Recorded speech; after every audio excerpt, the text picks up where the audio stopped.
Hello, I'm Lara Kulcherson and this is Newsfeed, your dose of what people are talking about online.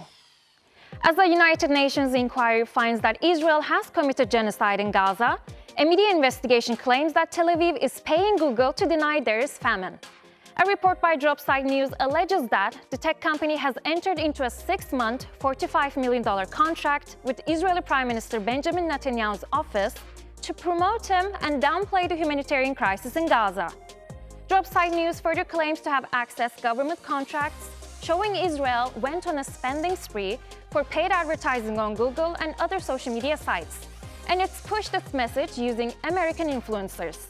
It's not the first time that Google has been exposed for working with Israel. Guess when this deal started? Just days after March 3rd, when Israel began blocking all food, water, aid, supplies, fuel from entering the Strip for almost 3 consecutive months.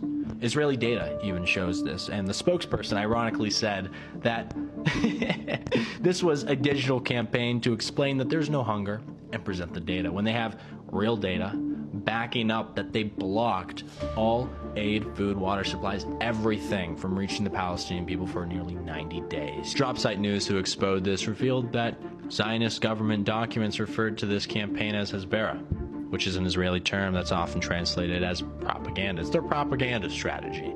And they didn't only spend money with YouTube/Google, they spent money with X and some French media company. As we know, Israel is still starving Gaza. They've let in a trickle of aid into Israeli-controlled camps. And this is separate but related to Project Nimbus, which is a $1.2 billion cloud computing contract that started in 2021 between Israel, Google, and Amazon. And Project Nimbus provides the Israeli government and military with cloud services and advanced AI tools. And in 2024, Google fired 50 employees for protesting Project Nimbus. And although Google did have some contractual concerns in this contract regarding human rights violations, they went ahead and signed it anyway. So this is obviously a public relations strategy and campaign by Israel to get more favorable in the eyes of the public, especially in the United States of America. Because many people, especially in America, have turned on Israel, especially after seeing what really is going on in the Israel-Gaza-Palestine war. Images coming out of Gaza on social media paint a very different picture. The UN says more than 500,000 people are trapped in a man-made, yet preventable famine. Its top aid chief says the crisis can be reversed if Israel allows unimpeded aid delivery into Gaza. It is a famine. The Gaza famine. It is a famine that we could have prevented. It is a famine on all of our watch. Everyone owns this. The Gaza famine is the world's famine. It is a famine within a few hundred meters of food. It is a famine in 2025, a 21st century famine, watched over by drones and the most advanced military technology in history. It is a famine that hits the most vulnerable first, each with a name, each with a story, that strips people of dignity before it strips them of life, that forces a parent to choose which child to feed.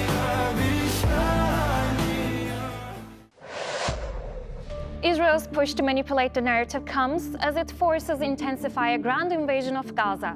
Chaotic scenes have been emerging from the enclave.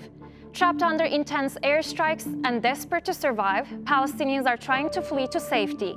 Thousands of Israeli soldiers are advancing into Gaza City from multiple directions as international agencies appeal for urgent global intervention.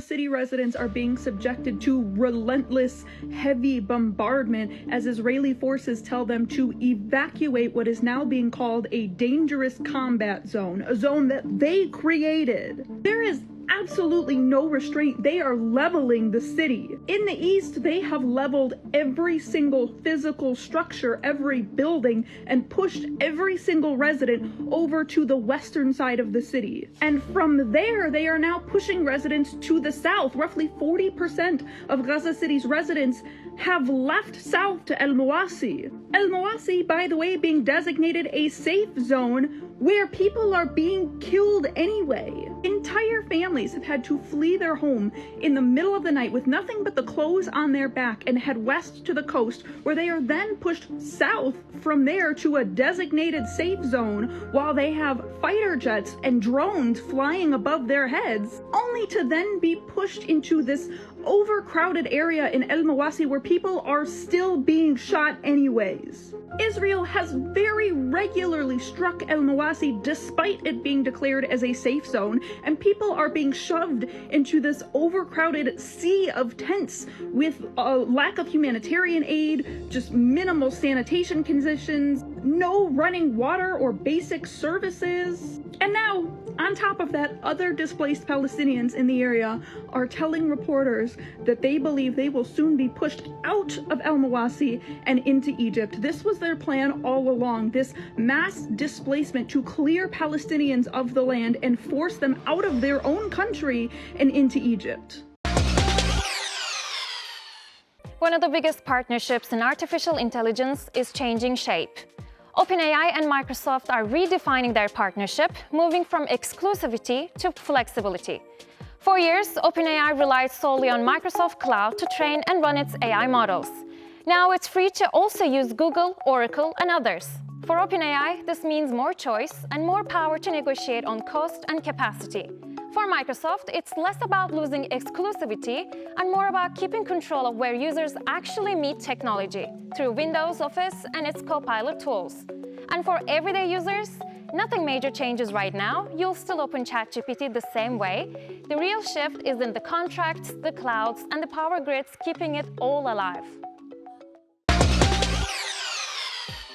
Prosecutors in Utah are seeking the death penalty for the man accused of shooting and killing American right-wing political activist Charlie Kirk. Tyler Robinson has been charged with 7 counts, including aggravated murder and the discharge of a firearm. The 22-year-old seen at the bottom of the screen attended the hearing remotely by video from his jail cell. Robinson was arrested after a 33-hour-long manhunt. Investigators said his father convinced him to surrender after recognizing him from images released by security forces. With no clear motive for the shooting, social media has been awash with speculation. Ever since the bullet casings have come out and what they have engraved, a lot of people have been saying things like, well, one of the bullet casings says fascist, and therefore he's obviously a liberal. That's how liberals speak.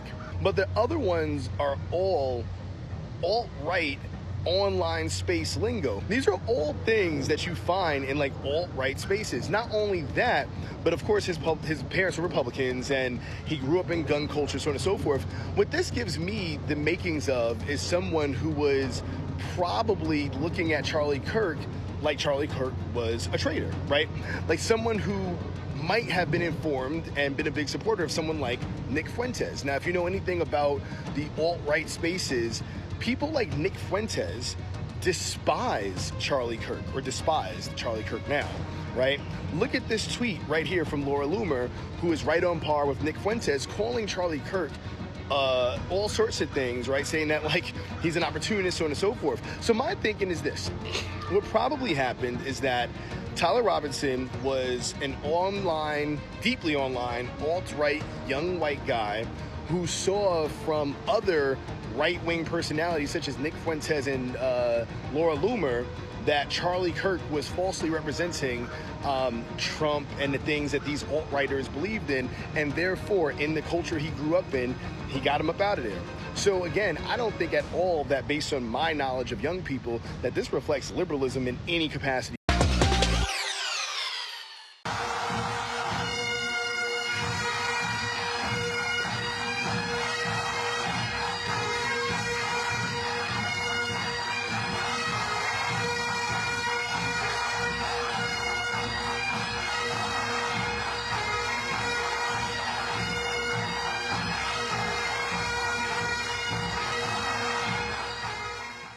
It's estimated that up to 150,000 people poured onto the streets of London at the weekend in what's being called the biggest right-wing demonstration in the UK's history.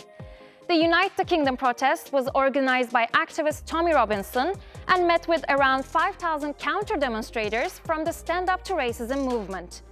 And while the streets have since been cleared, the debate is continuing to rage online, with many so-called immigrants insisting they have every right to be called British. I'm an Indian person. I moved to the UK 14 years ago for my master's. I paid 3 times the cost of education that you would pay. After I paid that, for me to apply for a job, I had to make sure I get a job that paid me more than £35,000 back in the days so that a company sponsors my visa. Because I couldn't apply for just any job, right? So again, I had to earn £35,000 a year, which meant I had to work way harder than everybody else and pay a lot more taxes. After that, I started a business in the UK. And lest I forget, every time I had to apply for my visas, the government took thousands of pounds from me. Then I became an entrepreneur in the UK. I employed people. I'm English and I'm British, and if you don't like it, tough. And those of you who are saying, oh, Britain doesn't look like it used to look like, and we've got an island of strangers, let me tell you, I was born here, so I know what Britain used to look like. And in the 70s, we were playing out with all colours and all races. And yeah, we had our little childhood scraps, but we got along. In a world first for Discord, Gen Z in Nepal used the chat app to choose its new prime minister. Former Supreme Court Chief Justice Sushila Karki was sworn in on September 12th as the nation's interim leader. Thousands of young people turned to the platform, better known among gamer than political activists, to agree on a consensus candidate. The virtual debate, organized by the protest group Hami Nepal, drew more than 10,000 participants on a channel called Youth Against Corruption. It comes after the protests and widespread anger over corruption and nepotism in government. A brutal crackdown by security forces left more than 70 people dead, shattering trust in the political system and fueling the demand for new leadership. You know, we had our protests, right? Yeah. After the people burned the parliament, our former prime minister, Sharma Oli, was like, I'm getting out of here. So we had no prime minister for the first time in years. Okay, but that still doesn't explain Discord. Yeah, so our people were like, we need to communicate and pick a new prime minister. And they communicated using Discord. And in just 4 days, one server had more than 145,000 members. And the parliament of Nepal was basically now on Discord. And what were they doing on there? They were discussing who would be the possible new leader. And after a lot of discussions, they made a poll, and the Discord crowd picked Sushila Karki to be the new prime minister. Like, she's a former chief justice, so they picked her. Because they picked her, she became the prime minister? Basically, the next day she met with her president because her name was put out by the Discord moderators. And yeah, she will be a temporary prime minister for now until we pick a new prime minister. Meanwhile, on social media, the British traveler vlogger who captured Nepal's Gen Z-led protests is continuing to rack up millions of views. Harry, a traveler behind the YouTube channel We Hate the Cold, is best known for motorbike vlogs, not politics. But his footage from the streets of Kathmandu has turned him into what some are calling an accidental conflict reporter. His videos, blending his own narration with voices from the crowd, spread quickly across social media and global news outlets, hailed as a rare ground-level footage from a city under curfew. Harry was traveling from Thailand to the UK on 2 wheels and documenting his journey on his socials. I can't quite believe what I'm witnessing right now. Tensions are high. Directly to the head, yeah. Sorry, what? 20 people got shot. Gunshots in the air. Oh, he's just put off some tear gas over this way.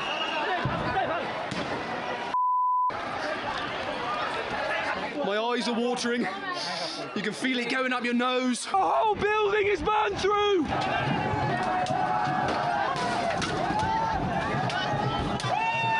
But the scenes I've witnessed here today, I have truly witnessed history on a stupid trip from Thailand to England, and all of the people celebrating.